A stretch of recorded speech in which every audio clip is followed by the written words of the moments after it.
Hi, I am doctor Neha Mehta. मैं clinical psychologist यानी कि एक मनोवैज्ञानिक हूँ। पिछली बार जब मैंने वीडियो डाला था तो मुझे क्वेश्चन पूछा गया था, मैम मैरिज काउंसलर कैसे बनना चाहिए, मैरिज काउंसलिंग कैसे कर सकते हैं, या क्या क्वालिफिकेशंस रिक्वायरमेंट है मैरिज काउंसलर बनने के लिए इंडिया में। I am a certified marriage counsellor. मेरी एक्सपर्टीज रिलेशनशिप और मैरिज काउंसलिंग है। साथ साथ I also deal with the sexual relationship issues. बहुत सारे ऐसे क्वेश्चंस मुझे मैरिज से रिलेटेड आते हैं और उनकी काउंसलिंग बहुत अच्छा फील्ड है जिसे आप करना चाहते हैं।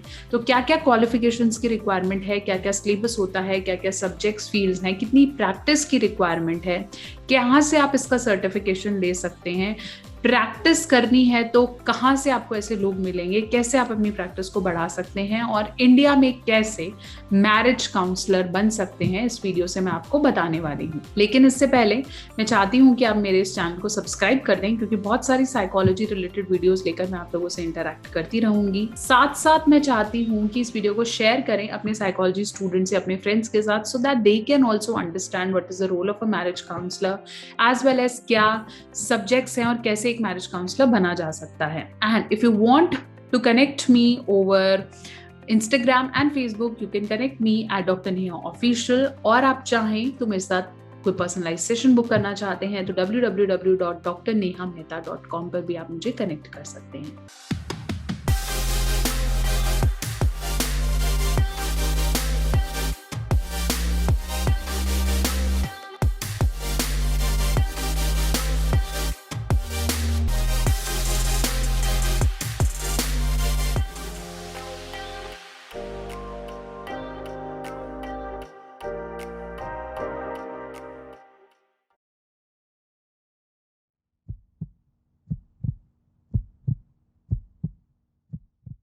So let's start. What is marriage counseling?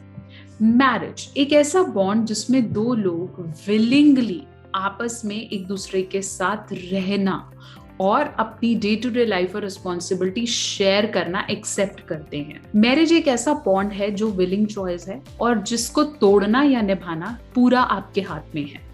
जो हमारे दूसरे रिलेशनशिप्स होते हैं, जैसे हमारे ब्लड रिलेशंस हैं या हमारे मदर फादर का रिलेशन है, ये एक ऐसा जिसे हम प्राइमरी ग्रुप रिलेशंस कहते हैं। ये वो रिलेशंस है जिनको हम चाहकर भी पार्ट नहीं कर सकते हैं, हमें इनके साथ निभाना ही पड़ता है, चाहे एक्टिवली चाहे पैसिवली। लेकिन मैरिज एक ऐसा बॉन्ड है जो है तो प्राइमरी में, लेकिन सोशली कहीं ना कहीं हमारे पास एक ऑप्शन होता है उसे बैकआउट करने का।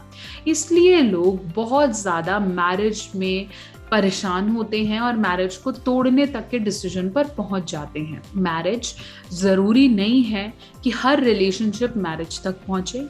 कभी कभार सिर्फ रिलेशन लिव इन हो सकता है, या भी रिलेशनशिप की स्टार्टिंग हो सकती है जहां पे मैरिज के बारे में या उसको एक बॉन्ड देने के बारे में अभी नहीं सोचा गया है, उसे टैग नहीं दिया गया है। तो मैरिज काउंसलर और relationship counsellor are both the same things, जहां आपको दो लोगों के रिलेशनशिप पे काम करना है। मैरिज काउंसलिंग रिलेशनशिप काउंसलिंग का एक लेग है, मतलब एक स्ट्रीम है जो उसके नीचे आती है।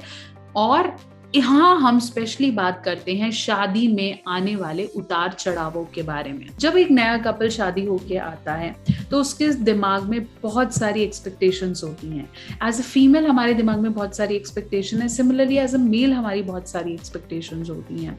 अब मेरी वाइफ आएगी तो ये करेगी, मेरे पेरेंट्स का ध्यान है, वाइफ को रहता है कि मैं अभी आई हूँ, मेरे पे ध्यान रखा जाए, मुझे चेरिश किया जाए, मुझे अप्रिशिएट किया जाए। ये सारे जब एक्सपेक्टेशंस कॉन्फ्लिक्ट करते हैं तो वहां से प्रॉब्लम्स शुरू होती हैं। यूजुअली इंडियन कल्चर में ये बोला जाता है कि शुरू का 1 साल डिफिकल्ट होता है, लेकिन धीरे धीरे जैसे ही लेडी पैर जमाने लगती है तो घर आपस में लोग एक दूसरे से कनेक्ट करते हैं। मोरोवर ये चीज भी बोली जाती है कि शादी हस्बैंड वाइफ से ज्यादा परिवारों का मिलन होता है और धीरे धीरे आपको प्यार हो जाता है, जो कि एक अरेंज मैरिज का यूजुअली लोगों में कंसेप्ट है कि अरेंज मैरिज में प्यार हो जाता है अगर फैमिलीज एक दूसरे को अंडरस्टैंड करते हैं, कल्चर्स अंडरस्टैंड करते हैं, तो ऑटोमेटिकली डेवलप हो जाएगा। साथ साथ जैसे इंटरकास्ट मैरिजेस और लव मैरिजेस बढ़ रही हैं तो मैरिटल काउंसलिंग या मैरिज काउंसलर की रिक्वायरमेंट बहुत ज्यादा बढ़ने लगी है। ये एक रीजन नहीं है, बट ये एक ग्राफ है जो हम दिखाते हैं कि जब यूजुअली लड़का लड़की एक दूसरे को पसंद करते हैं तो कुछ ना कुछ ऐसे एक्सपेक्ट्स होते हैं जो प्लान में नहीं होते और वो होने लगते हैं, और कभी कभार उन रीजंस की वजह से बहुत ज्यादा कॉन्फ्लिक्ट्स हो जाते हैं, जबकि वो कॉन्फ्लिक्ट्स इतने इंपॉर्टेंट नहीं थे। मैरिज में भी हमने उसे ध्यान ही नहीं दिया, लेकिन वो इतने ज्यादा बढ़ने लगे कि फैमिली में दोनों फैमिली साथ बैठती थी, चाचा नाना फूफा बहुत सारे लोग इकट्ठे होते थे और बैठ के फिर वो एक कॉमन डिसीजन तक पहुंचते थे। यूजुअली जब ऐसी मीटिंग्स होती थी घर पे तो बहुत लोगों को पता चल जाता था, गांव शहर में 10 लोग जानने लग जाते थे कि इनकी फैमिली में कोई ना कोई लफड़ा हुआ है, कोई ना कोई बात हुई है, हस्बैंड वाइफ में कोई ना कोई इशू रहा है। यहाँ पे आपकी इज्जत के साथ साथ आपको क्वेश्चन करने वाले लोग बढ़ जाते थे। साथ साथ यूजुअली जो घर के बड़े होते हैं वो फैमिली के अकॉर्डिंग एडवाइसेस देते हैं, they don't council, they give advice.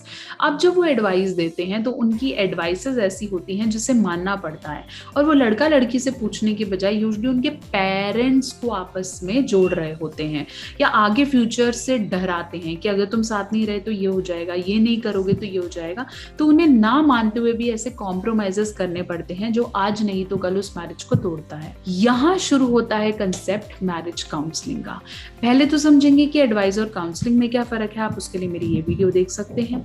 Advice usually होती है जब हम अपने एक्सपीरियंस के हिसाब से किसी को बोलते हैं कि ऐसे रह लो, लेकिन काउंसलिंग एक थर्ड पार्टी पर्सपेक्टिव है जहां मेल साइड और फीमेल साइड दोनों को बराबर की इंपॉर्टेंस दी जाती है, दोनों के व्यूज को बराबर सुना जाता है और फिर एक कॉमन प्लेटफॉर्म पे लाने की कोशिश की जाती है। मैरिज काउंसलिंग साथ साथ मेल और फीमेल दोनों की पर्सनालिटीज को असेस करता है। बहुत बार ऐसे होता है कि मेल डोमिनेंट है और फीमेल रिसेसिव, और फीमेल डोमिनेंट है और मेल रिसेसिव। कुछ केसेस में दोनों डोमिनेंट होते हैं। हर एक इंसान की अपनी पर्सनालिटीज है और मैरिज काउंसलर उन दोनों की पर्सनालिटी को असेस करते हुए एक कॉमन प्लेटफॉर्म पर लाने की कोशिश करता है। मैंने एक वीडियो बनाई थी जहां मैंने बताया था कि मैरिज काउंसलिंग क्या होती है। आप ये वीडियो देखिए, आपको बहुत ज्यादा पता चलेगा कि क्या प्रोसेस हम करते हैं। साथ साथ आप मैरिज काउंसलिंग का प्रोसीजर जानना चाहते हैं तो आप मेरी ये वीडियो को चेकआउट कर सकते हैं। अब एक मैरिज काउंसलर क्या करता है, वो सिर्फ सुन के आपको एडवाइस नहीं दे रहा जैसे घर के बड़े या पंचायत या खाप लोग करते थे, जहां उनके लिए फैमिली से ज्यादा दो पर्सनालिटीज इंपॉर्टेंट है। वो पर्सनालिटी लड़का लड़की प्रायोरिटी पे है, फिर उनकी फैमिली भी इंपॉर्टेंट होती है जिसे हम फैमिली थेरेपी का आगे रूप दे देते हैं। कपल रिलेशनशिप्स यूजुअली कॉन्फ्लिक्ट तब होते हैं जब पर्सनली उनकी डिमांड्स, उनकी एक्सपेक्टेशंस नहीं पूरी होती। साथ साथ बच्चा ना होने, इनफर्टिलिटी इश्यूज के हिसाब से भी शुरू हो जाते हैं। फाइनेंशियल इमोशनल सपोर्ट ना मिलने के कारण भी होता है। साथ साथ सेक्सुअल इनकम्पैटिबिलिटी भी होती है। सेक्सुअल इनकम्पैटिबिलिटी एक ऐसा इशू है जो घर के बड़ों तक ले जाने में बड़ी दिक्कत आती है। हमें लगता है कि उन्हें क्या बताएंगे, उन्हें क्या समझ में आएगा, तो लेडी या मेल अंदर अंदर घुटता रहता है कि मैंने इससे अब शादी कर लिया, मुझे निभाना पड़ेगा, moreover I am not sexually satisfied. तो कुछ ऐसे इश्यूज हैं जिनके बारे में ओपनली नहीं बोला जाता, और कुछ ऐसे इश्यूज हैं जिनके बारे में ओपनली एडवोकेट कर दिया जाता है, जैसे घर के काम नहीं करती, फाइनेंशियली बहुत वीक है, मुझे पैसे नहीं देते हैं, मेरी तरफ ध्यान नहीं देते हैं, मेरी मेंटल इश्यूज को नहीं समझते हैं। ये कुछ ऐसे इश्यूज हैं जो बोले जाते हैं। लेकिन कुछ ऐसे इशू जैसे इमोशनल अब्यूज, प्रोफेशनली बहुत ज्यादा ह्यूमिलेट करना, लुक्स के लिए कपल में ह्यूमिलेट करना, या फिर साथ साथ हर वक्त ये एहसास दिलाते रहना कि तुम सही नहीं हो, या एक्स्ट्रा मैरिटल रिलेशन बार बार एक पार्टनर का करना, या फिर पेरेंटिंग में इन्वॉल्व ना होना, रिस्पॉन्सिबिलिटी शेयर ना करना, ज्यादा ड्रिंक करना, एल्कोहलिज्म, ये सब ऐसे फैक्टर्स हैं जो यूजुअली मैरिज में दरार डालते हैं। यहाँ मैं फाइनेंशियल के साथ साथ डॉरी को भी मेंशन करूंगी। फाइनेंशियल के साथ साथ ये स्ट्रेस कि तुम ज्यादा कमाओ, यूजुअली फीमेल होती है, मेरे खर्चे हैं, साथ कमाओ, हर चीजें। यहाँ मैं सिर्फ मेल या फीमेल या किसी एक जने का साइड नहीं ले रही हूँ। I want the both marriage perspective to be solved, as well as family in laws की इंटरफेरेंस हो सकती है। वो जैसा चाहते हम वैसे नहीं थे, या जैसी लड़की उनको अपने बेटे के लिए चाहिए थी वो नहीं मिली, या वाइस वर्सा। यहाँ पे मैरिड कॉन्फ्लिक्ट्स बढ़ने लग जाते हैं। शिफ्ट्स करना, एक्सपेक्टेशन पूरी ना होना, काम एक दूसरे के साथ जेल अप ना कर पाना, फिर प्रॉब्लम्स बढ़ती हैं। ऐसे में एक मैरिज काउंसलर बेस्ट पर्सन है जिसके पास आप जाके अपना साइड, अपनी पर्सनालिटी और अपनी वाइफ की पर्सनालिटी को असेस करा के, जानकर धीरे धीरे कॉम्प्रोमाइज करिए। जब हम बिल्कुल वेगली कॉम्प्रोमाइजेस करते हैं या डिस्कशन करने लग जाते हैं हस्बैंड वाइफ, तो आप उन्हें नहीं समझ पाते, वो आपको नहीं समझ पाती।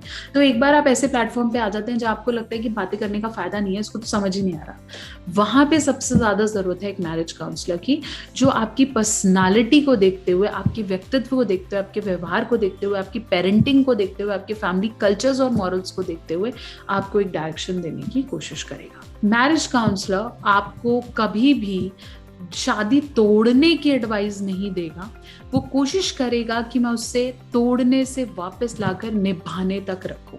The only perspective of a marriage counselor is to make the marriage work and family satisfy and the bond to go stronger. लेकिन कभी कभार ये एक ऐसे स्टेज तक पहुंच जाता है जहां से वापस लाना मुश्किल हो जाता है, या एज अ मैरिज काउंसलर हमें लगता है कि बहुत ज्यादा हो रहा है। वहीं पर ही 100 में से 2 केसेस ऐसे होते हैं जिन्हें हम बोल देते हैं कि यहाँ से अब आगे नहीं बढ़ा जाता। We never force anyone to do their decision, we let them understand that this is the choice which is best for them. अब मैं अगर बात करूं कि आप एक मैरिज काउंसलर बनना चाहते हैं तो क्या क्वालिफिकेशन होनी चाहिए। इंडिया में मैरिज काउंसलर बनने के लिए एटलीस्ट आपकी बैचलर्स और मास्टर्स काउंसलिंग में होनी चाहिए, साइकोलॉजी में आपकी बैचलर्स मास्टर्स होनी चाहिए। रेगुलर या डिस्टेंस फर्क नहीं पड़ता है, लेकिन कम से कम भी आपके पास 1 ईयर का working experience as a marriage counsellor under a psychiatrist या psychologist, as well as 1 year of professional diploma in marriage counseling and relationship counseling or a certificate course in marriage or relationship counseling. मैं खुद ऐसा relationship counseling और marriage counseling का certification course कराती हूँ, जो हर 6 महीने में 2 बार होता है। अगर आप चाहें तो उसे enroll कर सकते हैं, जिसमें हम relationship के हर perspective से डील करते हैं। आपको ऐसे साइकोलॉजिस्ट या साइकियाट्रिस्ट के पास रिलेशनशिप्स के इश्यूज को देखना होगा, असेस करना होगा, इंटर्न करना होगा, तब आप as a marriage counsellor India में काम कर सकते हैं। अगर अगला क्वेश्चन मैं ये पूछूं कि मैम इसके लिए सर्टिफिकेशंस की रिक्वायरमेंट है, अगर आप जिस कंपनी से, जिस इंस्टीट्यूट से, जिस डॉक्टर के अंडर काम कर रहे हैं, वो आपको एक सर्टिफिकेशन नंबर, एक इंटर्नशिप लेटर डेफिनेटली देंगे, जो आपके लिए बहुत ज्यादा इंपॉर्टेंट है प्रैक्टिस करने से पहले। ऐसे आप मैरिज काउंसलिंग नहीं कर सकते हैं। हाँ, अगर आप चाहते हैं कि मैं मैरिज के क्लिनिकल केसेस को असेस करूं या क्लिनिकल साइकोलॉजिस्ट बनूं, तो उसके लिए आपको RCI number, registration council of India का नंबर होना जरूरी है। अगर आप सिर्फ मैरिज काउंसलर काम करना चाहते हैं और क्लिनिकली इन इश्यूज को नहीं डिराइव करेंगे, तो फिर आप marriage counsellor after your post graduation practice कर सकते हैं। अगर आप पिछले कई समय से मैरिज काउंसलिंग करते आ रहे हैं, परामर्शदाता हैं या इस फील्ड में आपका इंटरेस्ट है, तो आप अपने बैचलर्स के साथ अपने पुराने एक्सपीरियंस के बाद भी प्रैक्टिस कर सकते हैं। लेकिन 2 चीजें बहुत ज्यादा अनिवार्य हैं, एक आपका सर्टिफिकेशन कोर्स और दूसरा आपका इंटर्नशिप। इन दोनों चीजों के अलावा आप अपनी, अगर बिना प्रैक्टिस के, बिना कोर्सेज के अगर आप कर रहे हैं, तो फिर भी आप एडवाइस दे रहे हैं, वो काउंसलिंग नहीं है। साथ साथ मैं ये हिदायत हर उस कपल को देना चाहूंगी, marriage counselling usually normal counselling से महंगी होती है, क्योंकि इसका प्रोसेस बहुत ज्यादा लंबा और टाइम कंज्यूमिंग होता है। साथ साथ साइकोलॉजिस्ट की अवेलेबिलिटी बहुत ज्यादा इंपॉर्टेंट होती है।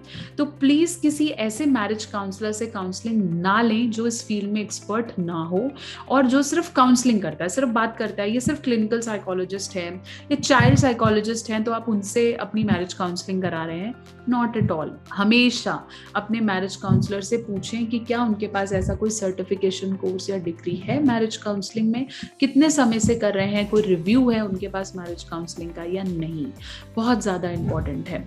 साथ साथ एज अ मैरिज काउंसलर मैं आपको बोलूंगी कि प्लीज इंटर्न जरूर करें, किसी अच्छे मैरिज काउंसलर के पास बैठें, अपनी टेस्टिंग्स को स्ट्रॉन्ग करें, साइकोलॉजी असेसमेंट्स को स्ट्रॉन्ग करें, जो कि बहुत ज़्यादा ज़रूरी है। नहीं तो 100 के 100 रिश्ते आपके डाइवोर्स पे आकर रुकेंगे। जो आप देखेंगे, आप किसी को भी वापस नहीं ला पाएंगे, नहीं तो वो इतनी बुरी तरह टूटेंगे कि आप उसको रीगेन नहीं कर पाएंगे। तो इसलिए एक अच्छा मैरिज काउंसलर चूज करने के लिए आपके पास भी सूझबूझ और समझ होनी चाहिए। मैरिज काउंसलर एक ऐसा इंसान है जो आपको एक सेफ प्लेस देगा, आपकी इज्जत, कॉन्फिडेंशियलिटी, इन सबको खराब करे बिना एक ऐसी प्रोफेशनल हेल्प जो आपको जज नहीं कर रही, एक सेफ स्पेस दे रही है जहां आप सिर्फ अपनी बातें हम तक पहुंचाएं और हम उसे आपको अपने व्यक्तित्व के साथ, आपकी अंडरस्टैंडिंग के साथ एक सॉल्यूशन तक लेकर जाएं। कोई भी मैरिज काउंसलर रिलेशनशिप तोड़ना नहीं चाहता, निभाना चाहता है, उसके साथ आप दोनों की बॉन्डिंग को स्ट्रॉन्ग करना चाहता है, लेकिन एक सही एक्सपर्ट तक पहुंचना भी बहुत ज्यादा जरूरी है।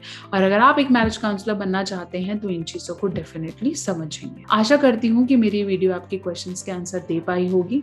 अगर और भी किसी फील्ड के बारे में आपको जानकारी चाहिए, साइकोलॉजी की coaching, internships, courses, you can follow me on Instagram doctor Neha official, या फेसबुक पे डॉक्टर नेहा ऑफिशियल के नाम से आप मेरे साथ जुड़ सकते हैं।